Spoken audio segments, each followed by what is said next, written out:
What is it like toggling between either the conducting technique needed or the sort of emotional mood setting that you need to do when you're shifting from a moment in the piece that's very tonal to a moment of the piece that's really crunchy?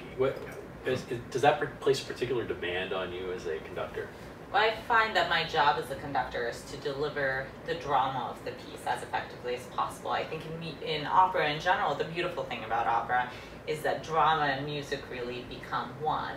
And I'm very fortunate also to work with a director who is so in touch with what's happening musically, and so we can work collaboratively to fuse those pieces. So part of that is that a big portion of my job becomes to create contrast, dramatic contrast within the piece, and many of these are written in, others are things that are in the score that we try to highlight because there are so many elements happening at the same time. So how can we fuse Chaz's vision for the stage, the storyline that's happening on the stage, Frank Lloyd Wright's character that we're trying to deliver, with what is in the score, and to highlight these things with the music. Okay, that's great. Frank Lloyd Wright's a challenging person, and he's a challenging hero. And like so many of our heroes, he's deeply flawed in this piece as much as anything is about, exploring him as a person who, at the same time that we recognize his greatness, we recognize his ultimate humanity and the impacts that he has on people around him. Telling a story like this is not meant to be a dry sort of biopic, neutral sort of storytelling. You're taking people on an emotional journey where presumably they'll be shifted at the end. In what ways do you expect this story to shift people? Wow.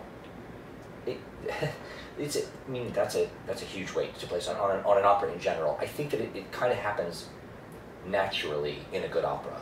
That it does it to you and with you rather than at you. Here, it's been interesting to talk to the singers playing these real life characters. Sometimes you have to encourage people to be unlikable, to be willing to risk showing us the not so pleasant side of people, especially people who are known. I mean, we say we know Frank Lloyd Wright. Do we really know him? I love this piece's ability to tell us what we maybe don't know and be willing to say, this is not a flattering portrayal. I think there's a kind of honesty in it. In general, when you go to the theater, spoken theater, music theater, opera, really there's one job, and that is that the production should make you feel just that much more human when you leave than when you walked in.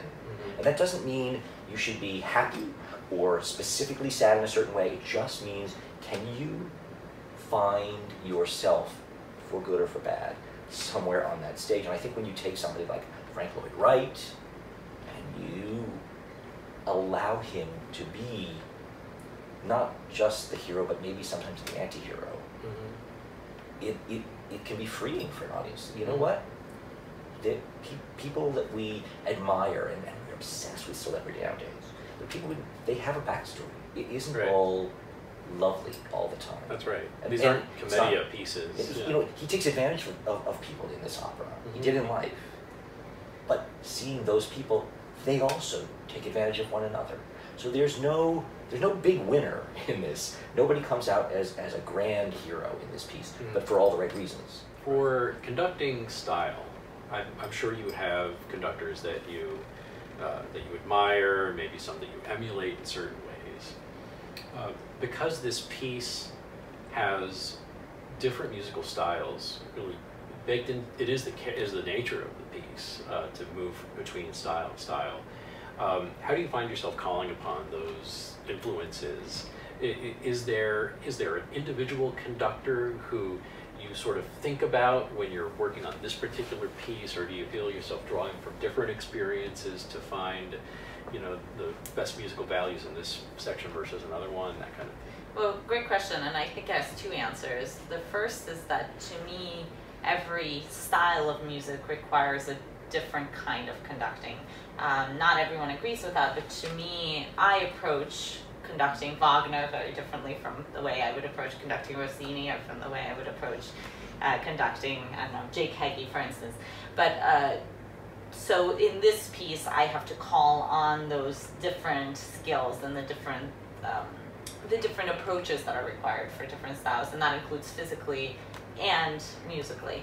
But in terms of people whom I admire and who have influenced me, there are many, many, many, and including some I've worked with, some with whom I've admired from afar. But to me, conducting is such a personal thing. Ultimately, no matter how many great conductors you study with, no matter how many people you try to emulate, you have to find what works for you, because it's so much about my connecting with the people in front of me in the pit or on the stage, and finding a way that I can build that connection, finding a way that I can pull the most out of the people in front of me to create the best possible performance. And if it's not genuine, it just doesn't work. And also that changes from group to group. So the way I may approach something with this particular group of singers, with this particular orchestra, in this particular theater, may vary slightly from the way I approach it at a different place with a different group of people, because it is ultimately about collaboration and working together to make a great product. Thank you, Chas Rader-Shieber, our stage director for Shining Brow, Lidiya Yankovskaya, our conductor for Shining Brow. Thank you so much for taking the time, and have a great workshop. Thanks so much for having us. Okay.